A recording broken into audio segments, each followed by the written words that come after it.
Soma the Painter, a Halo Evolution story by Frank O'Connor, narrated by Harrispis. Soma the Painter was waiting for the suns to dip a little lower in the sky.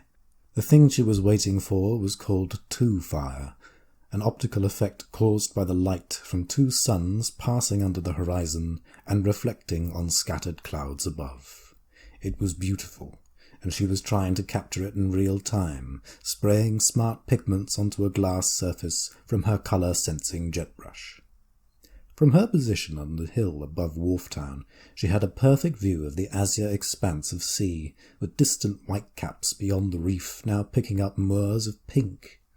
She ignored the bucolic bustle of the town below, and concentrated. She had moved here for these moments. Silence. Unsterilized air, sounds of nature, the minuscule dangers of a real place, stinging plants and quarrelsome insects. Like the inhabitants of the town below, Soma had given up her armour in order to experience life more intimately. No more lenses, no more N-barriers, no more omniscient guides. She had come here seeking a primitive lifestyle, one demonstrated perfectly in her sagging skin, her telling wrinkles. She had come here to love life, but also to age and die.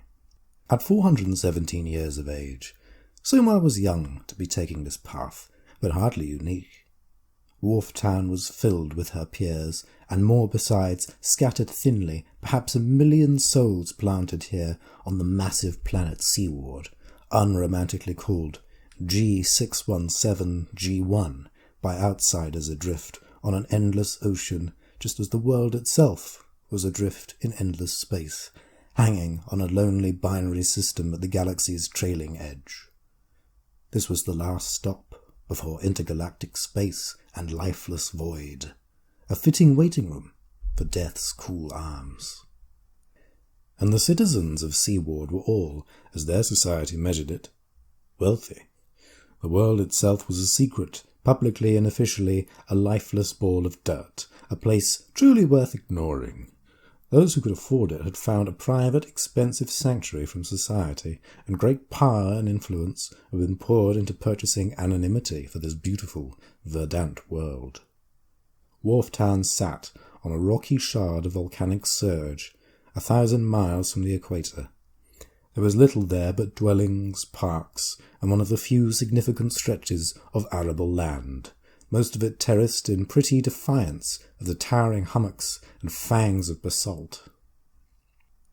Here on Seaward, contact with society proper was limited. Communications were almost non-existent. Supplies sometimes came silently by transorbital balloon jettisoned by unseen starships, inflating at the bottom edge of the stratosphere, then drifting gracefully to land their cargoes.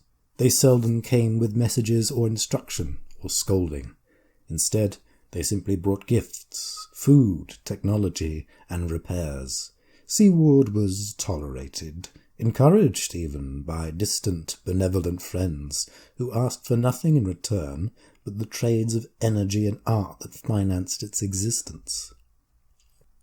Soma's hand hovered above the glass, the delicate, steely wand of the jet brush held confidently between stained fingers. Her creased, sun-worn brow wrinkled further, its bluish fur furrowing as she stared dutifully at the horizon and squinted to keep the brightness out of her rheumy eyes. The jet brush winked its ready state, absorbing light, tiny whirling motors ready for painting. As the suns moved lower, their proximity to each other increased, and momentarily both seemed to shine more fiercely, and, as if acting on some unheard order, the clouds responded, their pink gossamer suddenly finding vermilion flame, then green, then blue. A fitting rainbow of hot colour, then just as quickly fading back to pink. Soma blinked tears back, resisted the photic urge to sneeze, wiped her eyes with a small silk handkerchief, and looked at the glass in front of her. Sure enough, some of the colours were there, strewn not quite accurately on the skyscape she had prepared. Wonderful, she thought to herself. She examined the pattern and then frowned. The jet brush had also laid down a flaw with its capture of that momentary light. A dark grey streak, a dirty charcoal imperfection drawn through the centre of the other hues in a floundering arc, trailing a sickly yellow smoke behind it. Disturbed, she glanced back at the sky itself. The imperfection from her painting hung there in the pink sky, real, baleful, moving steadily and purposefully to the horizon. Something was coming. Something was wrong.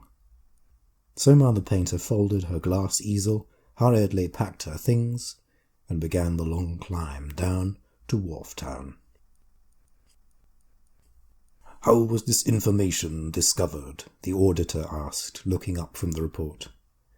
"Triangulation of devices. A trade beacon, a medical station, and a painter's jet brush," replied the prelate. "Are we spying on our citizens now?" A raised eyebrow. "Not exactly, but there are measures in place to collate unusual observations.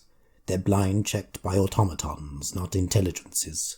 We only bubble such reports to the surface when a catastrophe or xenovert expresses itself."